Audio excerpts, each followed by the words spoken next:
Ted McClelland, Yeah. you are a journalist, a historian, and author of 7 books. Your work has been published in publications such as the New York Times, Washington Post, the Chicago Reader, Salon, and Slate. And Yes. today we are here to speak about your latest book, Midnight in Vehicle City, General Hold it Motors, up here. Flint, and the strike that created the middle class. Ted, welcome to the podcast. Oh, thanks for having me.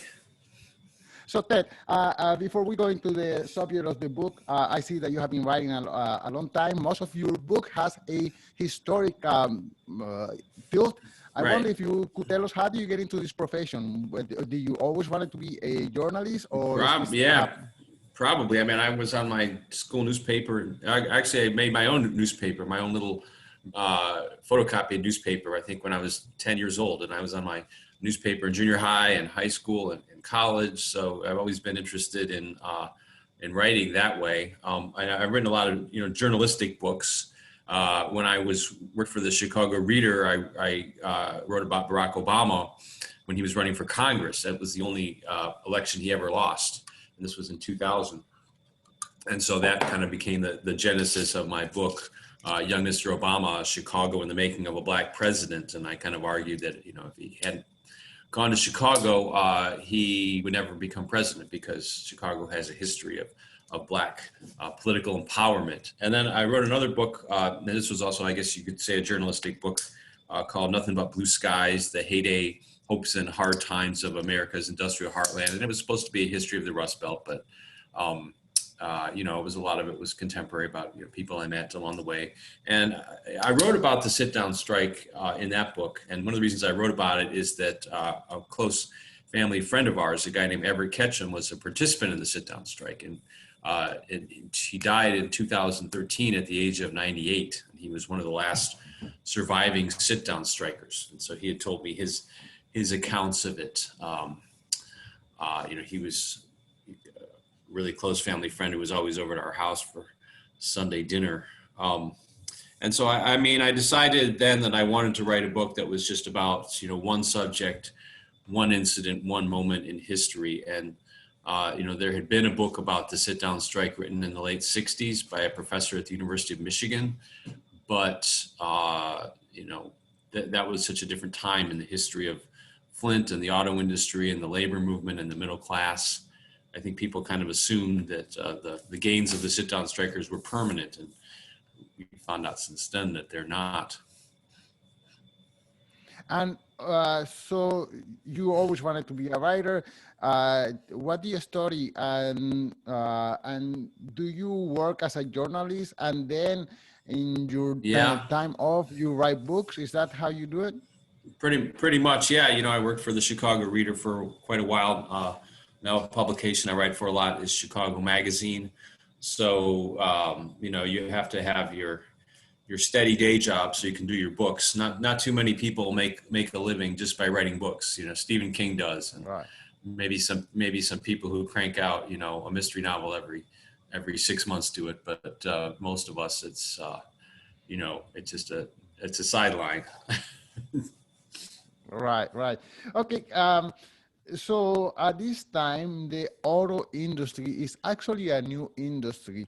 Right. If I recall correctly, this industry was started in a way by Henry Ford, and at that time, when Henry Ford, even before that. Yes, yeah, but I guess Henry Ford was the one who started this. Manufacturing. Yeah, the mass production. Mass production, exactly. And when he started, he was giving people $5 per day, which was revolutionary at that time, which was more than double what the average worker would earn at that time. So how did it happen that in 20 years, a auto worker went from being well compensated to being undercompensated so much that they had to make a strike? Well, Henry Ford, he wanted his employees to be able to buy his cars, and the sit-down strike really wasn't about money. It was about working conditions. They talked about the speed up.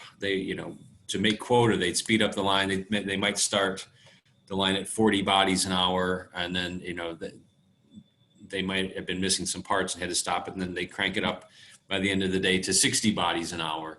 And the guys would just be so exhausted by the end of the shift that they would just go home and collapse, or could barely lift a fork to their mouths, or they'd you know, drink and berate their wives. And you know, there was that.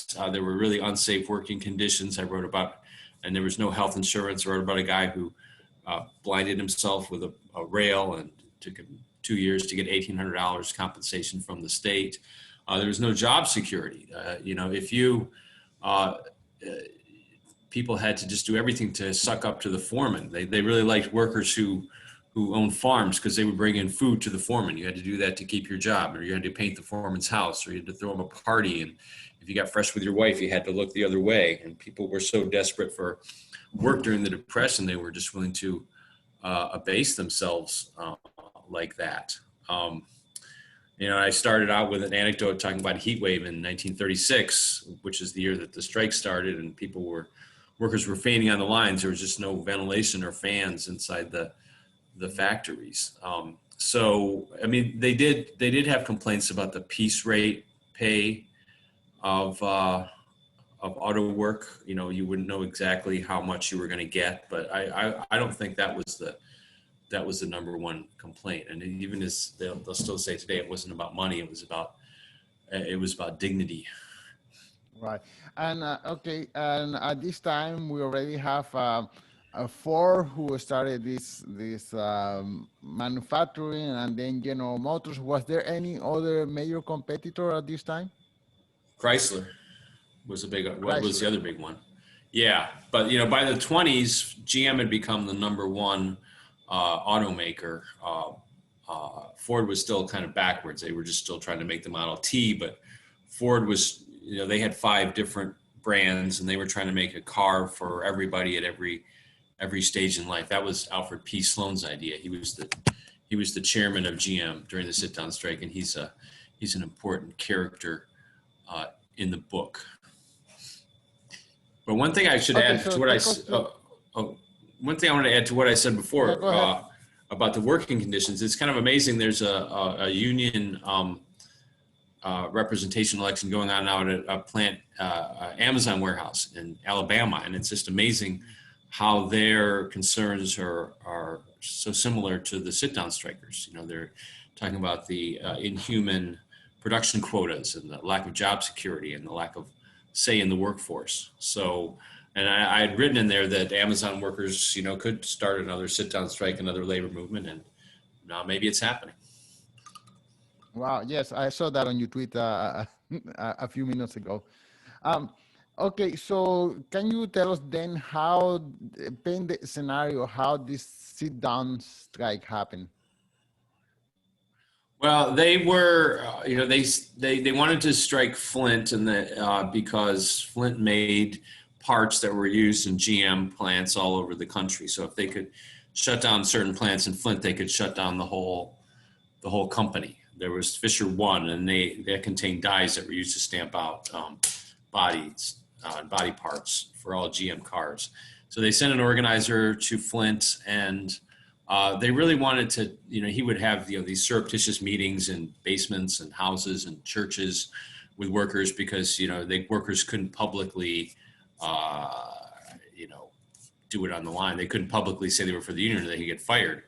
And they really wanted to, and then after, in November, Frank Murphy was elected governor, and he was a real New Deal Democrat, and he'd been elected with the help of labor. So they wanted to delay the start of the strike until he was sworn in, and they almost made it.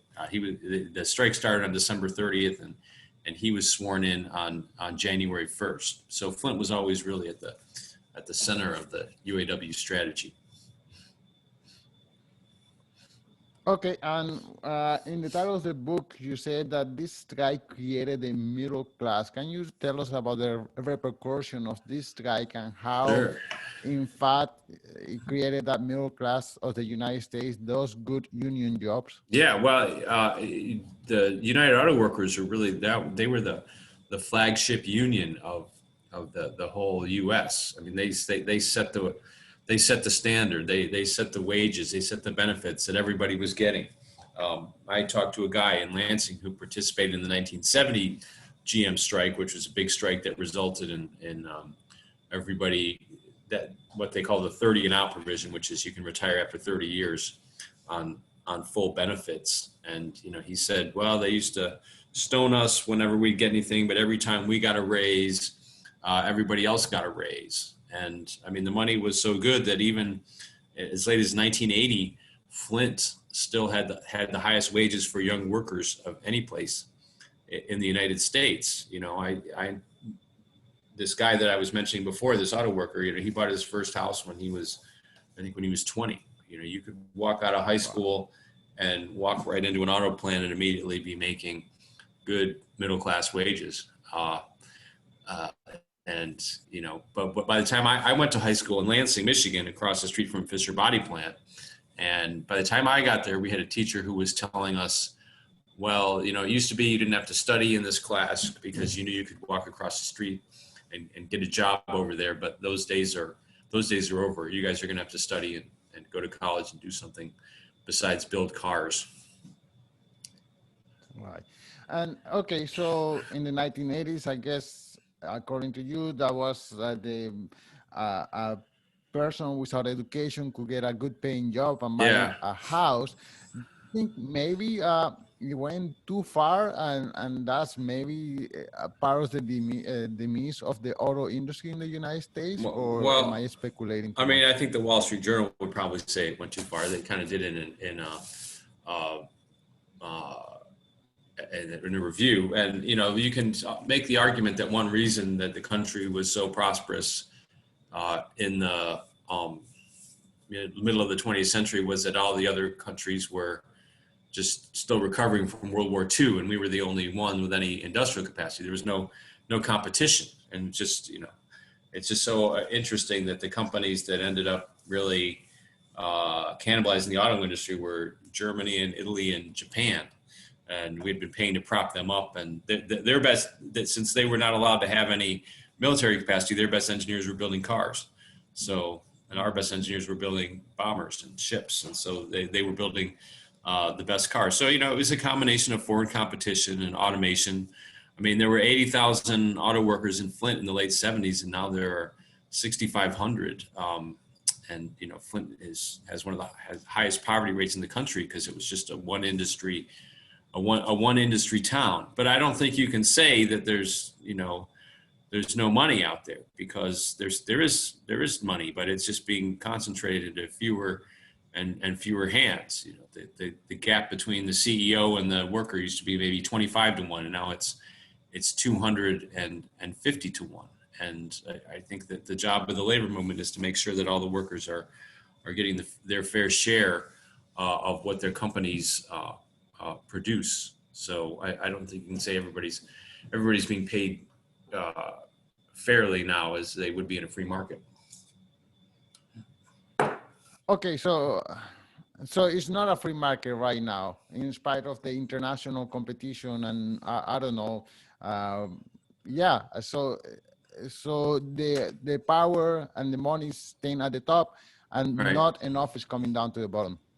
Right. Yeah. I mean, I don't think there's any such thing as a free market. The government's always making decisions that favor one group or another, and it, certainly starting with Ronald Reagan in 1980 when he fired the air traffic controllers, it sent the message that it hasn't been making decisions in favor of labor. I mean, I think one of the points of the book is that, Frank Murphy, the governor I mentioned, there was a big melee between the strikers and the Flint police called the Battle of the Running Bulls. The Flint police tried to force them out of the plant, and the strikers repulsed the attack. And after that, Frank Murphy sent the National Guard to Flint, and not to expel the strikers, which he could have legally done because there was a court injunction, but to just keep the peace, to stay in the streets between the strikers, between the police and the plants. And then, Francis Perkins, who was the Secretary of Labor, got involved in trying to settle the strike, and Franklin D. Roosevelt tried to get both sides to talk. So, when the government takes the side of working people, then working people are successful. Wow. We're moving into an industry now where more and more of the labor is done through computers, Yeah. programming, coding, I don't know, service. So it's not the kind of industrial labor that was made almost everyone equal at this time in history. Yeah. So is, is that where labor is going? And if that's the case, then how does someone in the United States compete against someone in the Philippines, for example? Well, you're right. That, it was easier to organize, an industrial concern with 5,000 people than it is to organize a bunch of people just sitting at their computers you were doing things remotely and never meet each other. And I think that's been one of the challenges of the union movement. But there's still plenty of people doing jobs in person. They're the Amazon workers. Right. They're teachers. There's still people building cars. So yeah, I think that's definitely the case. I don't know if the union movement's ever going to be as prominent as it was during the height of the industrial era, but there's still certainly a place for it. Right. And do you see nowadays companies who are treating their employees fairly? So, I mean, you mentioned Amazon as a company Yeah. that is not treating their employees, but who is doing it right? Who is doing it right? Boy, let me think. I mean, so many of these, so many of these, new gig jobs, they're really tough for workers. Like the Amazon and Uber and Lyft and Right. Whole It feels Foods, like everyone is getting Amazon squeezed. Prime. Yeah, everyone. I mean, sure. I mean, yeah, I know people who've got great jobs, but I think those are becoming rarer and rarer. I mean, I think it was a good thing that the government recognized, in this pandemic assistance, they extended unemployment to gig workers for the first time, Right. to Right. freelancers, which had never been done before, and they recognize that that's a growing part of the economy that most people are working in. As a freelance writer, I'm working in it. Right. Well, my question is, who is doing it right? Which company Yeah. is giving good benefits to their employees, treating them correctly, or is Well, I mean, everyone I'm already? sure. I mean, yeah, the auto companies are certainly doing it now, still doing it. Even if you manage to get a job there. I mean, I know people who work there and do real well. My mom's next door neighbor. He's like probably 35, and he's got a nice house living there. He's got a nice car. So that they certainly are now. You can say they are doing it very well, and even the non-union foreign auto companies are, because they want to keep the UAW out, so they have to make their wages and benefits as good as the union companies. And So yes, that's I mean, and your you can book thank is that to the sit-down strikers. That's a sector in which workers are now treated very well, better than in most parts of the labor force. I know your book is a historical book, which is the open gate for our present days. So do you think today we have a new administration, we have the Right. Biden government right now, do you think this administration is more on the favor of workers or in the favor of the corporations? I mean, I don't think there's in favor Or of workers as, say, the New Deal Franklin D. Roosevelt was. I mean, I know that some senators, like Senator Bernie Sanders, wanted him to include $15 an hour minimum wage in this next stimulus package, but he just doesn't have the votes for that. There's some senators from small, poor states that don't want to impose that. So, and I just don't. And labor doesn't have it doesn't have the political clout it used to be. I mean, it used to be the backbone of the Democratic Party. They would, send out their guys to canvass for Democratic candidates, and now the Democrats get a lot more money from wealthy financiers than they did for labor. So, I don't think, Trump Trump himself, I wouldn't say he was an anti-labor Republican. I mean, he got elected with the votes of a lot of working blue-collar workers in the Midwest, because he said, "I'm going to bring back." He would go to Michigan and say, "I'm going to bring back the auto industry. I'm going to bring back the glory days." So he was better on labor than I think most Republicans have been. Right, right. Okay, so what is the main message that you would like the readers of your book to take away? I guess that, you know, when working people unite in favor of their own interests, and when they have the backing of a government and of a sympathetic government, then you know they're going to succeed, and that there's, you know, the unions are not obsolete. There's still a place for unions in American life, because people will say, well, they were needed at one time, but now we have everything. But it can slip back. You know, I always say the natural drift.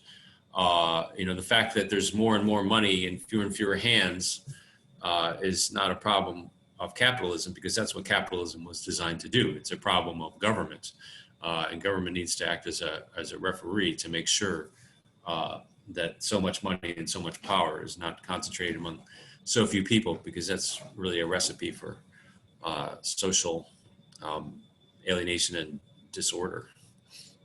Should government insist in the re-education of the labor force, because everything is being shifted, and people, a person who used to work in, I don't know, a steel industry, he's not Yeah. gonna start coding software the next day because Well, his I plant mean, got closed. yeah, I think Biden wants free community college. I mean, some people have argued for free 4-year college. You know, he's never one who wants to go too far. He's the guy who will kind of go halfway. So, you know, I think he wants to go in that direction. And, you know, we already have 13 years of free schooling, so I don't see what the big deal is about another 4. And you're absolutely right that most of these, even the auto plants, they want you to have some college.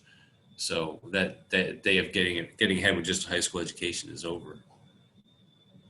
Hey, even here in Canada, we can give free education to people, and we are not as rich as the United States.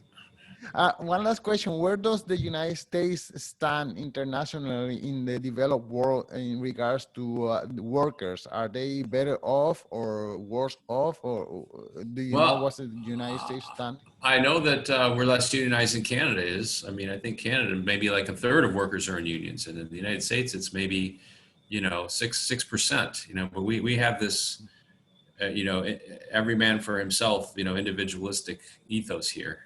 And that may be one reason for the weakness of unions, because unions are about solidarity and working together. They're not about individualism. So I think we're probably behind Canada and the developed countries of Europe in that regard. Wow.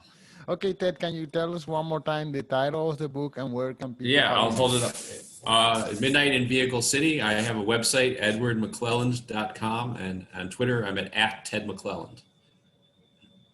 Ted, thank you so much for your time. Okay, thank you.